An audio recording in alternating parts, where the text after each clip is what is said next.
할렐루야. 우리 앞뒤 옆 사람과 이렇게 인사하겠습니다. 사랑합니다. 축복합니다. 사랑합니다. 축복합니다. 우리 다시 한번 인사하실 때는요, 주님 덕분에 행복합니다 라고 인사했으면 좋겠습니다. 주님 덕분에 행복합니다. 행복하시나요? 네, 주님 덕분에 더욱 행복했으면 좋겠습니다. 우리 오늘 함께 나눌 말씀의 제목은 넘어짐을 넘어 다시라는 제목을 가지고 함께 말씀의 은혜를 나눴으면 좋겠습니다. 제가 지난주 화요일 날 머리가 바뀌면서 설교를 하고 그 일주일이 좀 지났었는데, 제가 일주일을 지나면서 수많은 성도님들이 제 머리 스타일을 보고 누군가는 엄지척으로, 누군가는 머리 정말 잘 어울린다, 그리고 막 되게 수많은 칭찬들을 해주셔서 참 감사하다라는 느낌을, 일주일 동안 정말 큰 사랑을 받고 있구나라는 걸 일주일 동안 많이 느꼈던 일주일이었던 것 같습니다. 네, 오늘 우리가 제가 지난 7월이었죠. 12제자의 시리즈의 말씀을 가지고 함께 은혜를 나누고자 했다라고 했는데, 오늘 벌써 12번째 마지막 시간입니다. 그 말인즉슨 다음 주면 담임 목사님께서 오신다라는 뜻이겠죠. 네. 그래서 오늘은 12제자의 시리즈의 마지막 인물 가룟 유다에 대해서 함께 말씀의 은혜를 나누고자 합니다. 유다는 예수님과 함께 선택받아서 사역의 길을 걸었던 제자입니다. 놀라운 기적의 현장에도 함께 있었고요, 주님의 가르침을 직접 들었으며 12제자 중에 한 자리를 차지했던 사람이었습니다. 그러나 그는 결국 예수님을 은 30에 팔아넘기면서 배신의 아이콘, 배신의 상징이 된 인물입니다. 오늘 본문 요한복음 13장은 우리가 흔히 너무나도 잘 알고 있는 최후의 만찬의 자리입니다. 그래서 그 장면에 충격적인 장면을 기록하고 있는데요, 예수님은 너희 중 하나가 나를 팔리라 라고 하셨고, 떡을 받아든 유다는 밤중에 그 자리를 떠나 어둠 속으로 걸어갔습니다. 이는 단순히 역사적 사건이 아니라 오늘 우리 신앙인들에게 깊은 영적인 도전을 던지고 있습니다. 우리는 흔히 유다를 멀리서 손가락질하면서 바리새인과 세리의 기도를 통해서 나는 저런 사람이 아닐 거야, 나는 저런 사람으로 되지 않을 거야 라고 때로는 이야기할 수도 있습니다. 그러나 과연 우리가 정말 그러한 삶을 살고 있을까요?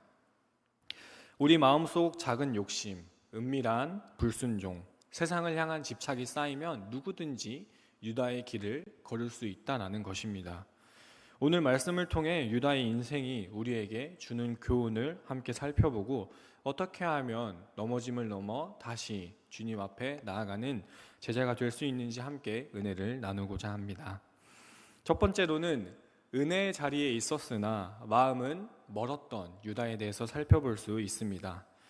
예수님께서 제자들과 함께 마지막 식탁에 앉으셨을 때 분위기는 따뜻하고도 경건했습니다. 사랑으로 세족식을 해주셨으면서 제자들에게 끝까지 섬김의 본을 보이신 주님은 이제 가장 무거운 말을 꺼내게 되십니다. 내가 진실로 진실로 너희에게 이르노니 너희 중 하나가 나를 팔리라 라고 말씀하십니다.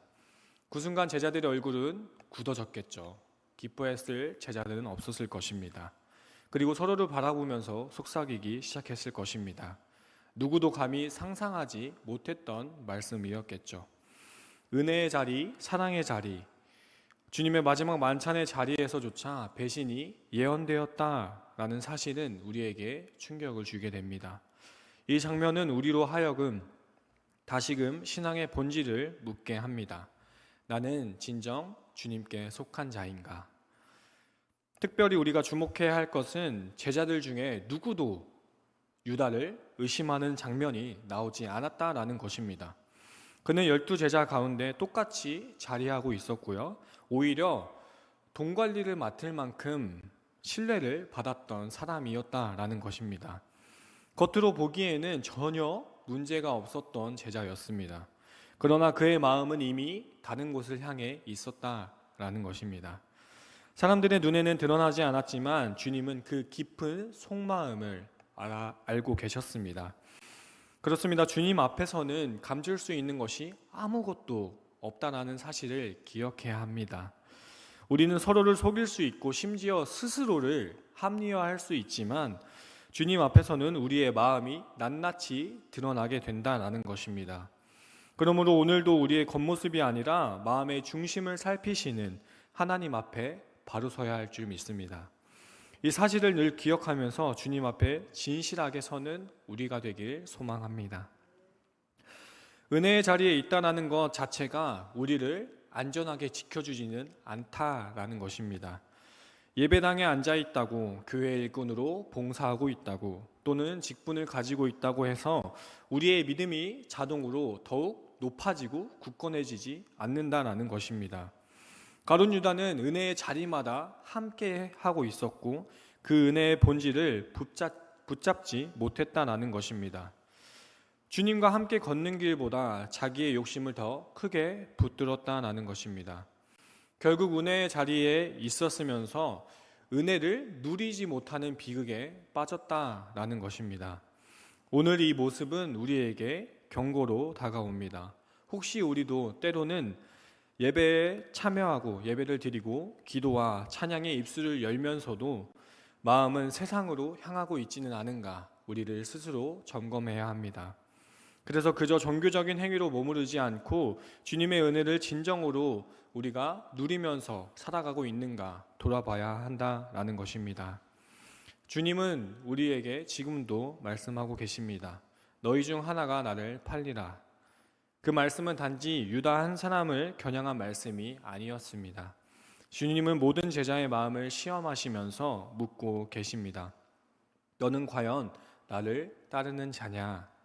베드로도 요한도 그리고 다른 제자들도 스스로를 돌아보면서 불안해했습니다. 이처럼 주님의 말씀 앞에서는 누구도 안심할 수 없습니다. 그리스도의 은혜가 아니면 우리는 다 흔들릴 수밖에 없는 연약한 자들이기 때문입니다. 그렇기에 더욱 주님을 의지하며 주님 앞에 살아가는 삶을 소망하길 주님의 이름으로 소망합니다. 사랑하는 성도 여러분, 유다는 결국 어디로 나아갔어요? 어둠 속으로 나아갔습니다.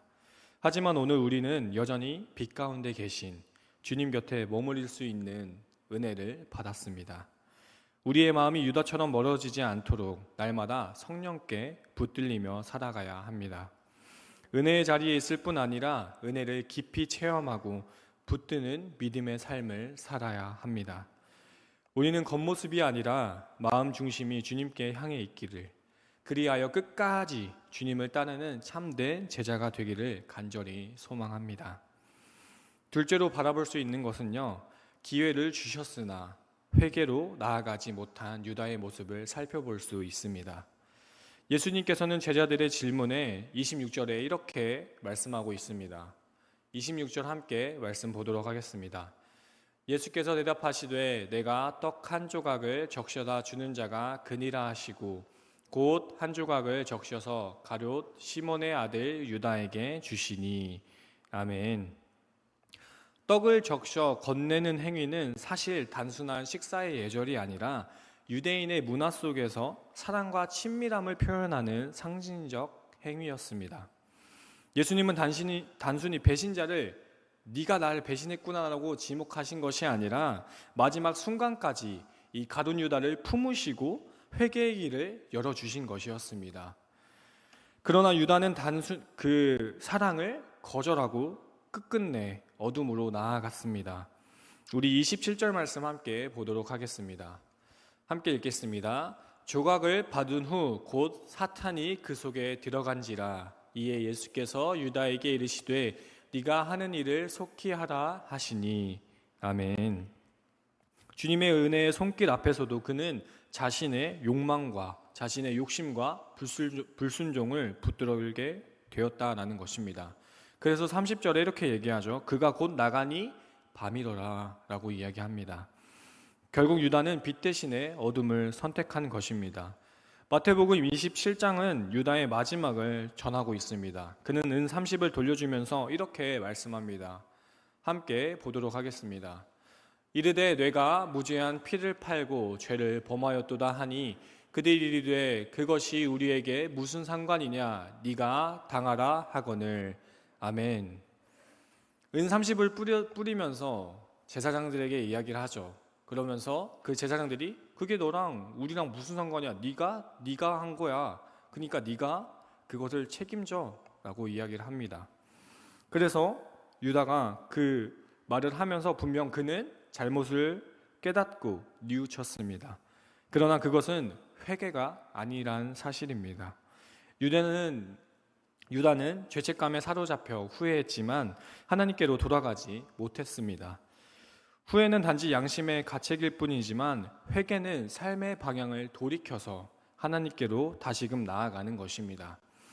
유다는 후회했으나 회개하지 않았고 결국 절망 속에서 본인의 생을 마감하게 되었습니다.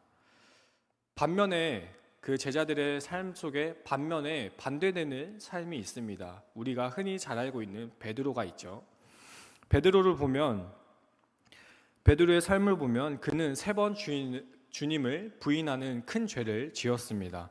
그러나 닭 울음소리와 주님의 눈빛을 마주하는 순간 그는 밖으로 나가 눈물로 회개했던 사람이었습니다. 그의 눈물은 단순한 후회가 아니라 하나님께로 돌아가는 회개의 눈물이었다라는 사실입니다. 그래서 부활하신 주님은 그를 다시 찾아가십니다. 그래서 3번 질문하시죠. 뭐라고 질문하실까요? 네가 나를 사랑하느냐라고 묻습니다. 그럴 때 주님만이 아십니다라고 고백했을 때 베드로에게 다시금 사명을 부여해 주십니다. 내 양을 먹이라, 내 양을 치라 라고 말씀하십니다. 유다와 베드로의 차이는 바로 여기에 있습니다. 후회에 머무른 자는 절망으로 끝이 났고 회개로 돌아오는 자는 다시금 사명을 붙잡고 소망을 붙들게 되었다는 사실입니다. 사도 바울은 고린도후서 7장 10절에 이렇게 말씀합니다. 함께 보도록 하겠습니다. 하나님의 뜻대로 하는 근심은 후회할 것이 없는 구원에 이르게 하는 회개를 이루는 것이요 세상 근심은 사망을 이루는 것이니라. 아멘. 유다는 세상 근심에 사로잡혀 스스로를 무너뜨렸지만 베드로는 하나님의 뜻대로 하는 근심을 통해서 구원에 이르는 회개의 길을 열게 되었다라는 것입니다. 사랑하는 성도 여러분, 우리는 때때로 12제자와 같이 늘 제가 말씀드리지만 넘어질 수도 있고요, 실수할 수도 있고요. 그러나 우리는 유다와 다르게 됩니다. 우리는 예수 그리스도를 믿음으로 하나님의 자녀가 되는 권세를 이미 받았다라는 사실이 있습니다. 그러므로 회개는 단순한 죄책감이 아니라 자녀가 된 우리가 누리는 특권이라는 사실입니다. 아버지께 나아가 잘못을 고백하고 언제든지 다시 시작할 수 있는 은혜가 우리에게 열려 있다라는 것입니다. 오늘 우리는 두 길 앞에 서 있습니다. 하나는 후회로 끝나는 길과 하나는 회개로 이어지는 길입니다. 주님은 우리가 후회 속에 무너지는 것을 결코 원치 않으십니다. 우리를 기다리신 아버지께로 돌아와서 회개로 새로워지기를 원하시는 분인 줄 믿습니다. 그러므로 낙심하지 말고 후회가 아닌 회개로, 절망이 아니라 소망으로, 어둠이 아니라 빛으로 걸어가며 그 부르심에 응답하여 빛 가운데로 걸어가는 제자가 되기를 주님의 이름으로 소망합니다. 세 번째로는 제자의 실패를 넘어서 다시금 주님의 은혜로 살아갈 수 있다는 것입니다. 사랑하는 성도 여러분, 가룟 유다의 이야기는 우리에게 큰 아픔과 경고를 주게 됩니다. 그러나 성경은 거기서 멈추지 않았습니다. 우리가 유다가 실패했음에도 불구하고 하나님의 구원의 계획은 좌절되지 않았다는 것입니다. 결국 유다의 그 실패로서 그 사건을 통해 십자가의 길이 열렸고 부활의 영광이 나타났다는 것입니다. 인간의 연약함이 하나님의 뜻을 막을 수 없었고 주님의 은혜는 더 큰 길을 열어주셨다는 것입니다. 앞서 말씀드렸던 것처럼 우리는 현실 속에서 수없이 넘어지고 연약함을 드러냅니다. 경제적인 무게, 가정의 어려움, 건강의 문제, 관계의 갈등이 우리를 짓누를 수 있습니다. 때로는 믿음을 지키는 것이 버겁고 신앙의 길이 너무 좁고 힘들게 느껴질 수 있습니다. 그러나 기억해야 할 것은 주님은 여전히 우리를 사랑하시고 우리를 은혜 가운데 부르시고 우리를 제자로 부르신다는 사실입니다. 그래서 마태복음 11장 28절에는 이렇게 말씀합니다. 함께 보도록 하겠습니다.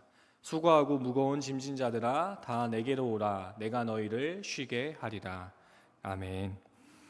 이렇게 말씀하신 주님은 오늘도 우리를 초대하시고 우리를 다시금 주님 앞에 세워주십니다. 우리가 회개하고 돌아올 때 주님은 우리를 내쫓지 않으신다라는 것입니다. 요한일서 1장 9절은 이렇게 말씀합니다. 함께 보도록 하겠습니다. 만일 우리가 우리 죄를 자백하면 그는 미쁘시고 의로우사 우리 죄를 사하시며 우리를 모든 불의에서 깨끗하게 하실 것이요. 아멘. 앞서 말씀드린 것처럼 회개는 우리의 특권입니다. 하나님의 자녀로서 언제든지 아버지께 나아가 새 출발할 수 있는 은혜의 통로라는 것입니다. 그러므로 우리는 후회 속에 주저앉을 필요가 없습니다. 오히려 회개를 통해 우리는 다시금 살아가고 소망을 붙들 수 있다는 것입니다. 사랑하는 성도 여러분, 12제자의 얘기를 마음에 새기면서 우리 자신을 돌아볼 수 있습니다. 우리는 완벽하지 않아도 괜찮습니다. 중요한 것은 끝까지 주님의 은혜를 붙잡는 것입니다. 주님은 우리의 작은 믿음, 작은 헌신조차 귀히 사용하시면서 우리의 삶을 통해서 여전히 교회를 세워가실 줄 믿습니다. 그래서 우리가 주님께 붙들려서 끝까지 믿음을 지키시면서 주님 나라의 증인으로 살아가는 우리가 되기를 주님의 이름으로 소망합니다. 사랑하는 성도 여러분, 우리는 지난 시간 동안 12제자의 삶을 함께 살펴보고 은혜를 나눴습니다. 그들의 이야기는 인간적인 실패와 좌절로 가득했지만 동시에 주님께 붙들린 제자의 길이 어떤 것인지 무엇인지를 함께 분명히 보여주었습니다. 이제 중요한 것은 사실 제가 강조하고 싶은 것은 이것입니다. 우리는 영적인 감각을 잃지 않아야 한다는 것입니다. 주님을 가까이 따르면서 말씀과 기도로 깨어 있어야 합니다. 베드로가 넘어졌을 때도, 도마가 의심했을 때도, 요한이 사랑의 사도가 될 수 있었던 것도, 제자들 중에 이름이 크든 작든 주님께 쓰임 받은 것도 모두 영적인 감각을 회복할 때 주님께서 사용하셨기 때문입니다.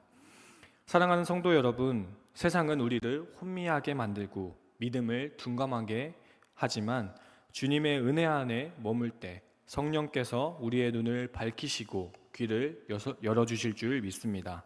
그러므로 늘 깨어서 주님의 음성을 듣고 작은 일에도 주님의 손길을 느끼며 주님의 사랑을 전파하며 주님의 그 지상대 명령으로 함께 나아가는 우리의 삶을 더욱 주님의 뜻에 민감하게 반응하는 제자로 살아가길 소망합니다. 그래서 영적인 감각을 회복하면서 끝까지 주님을 따라가는 저와 여기 모인 모든 우리 성도님들이 되게 주님의 이름으로 소망합니다.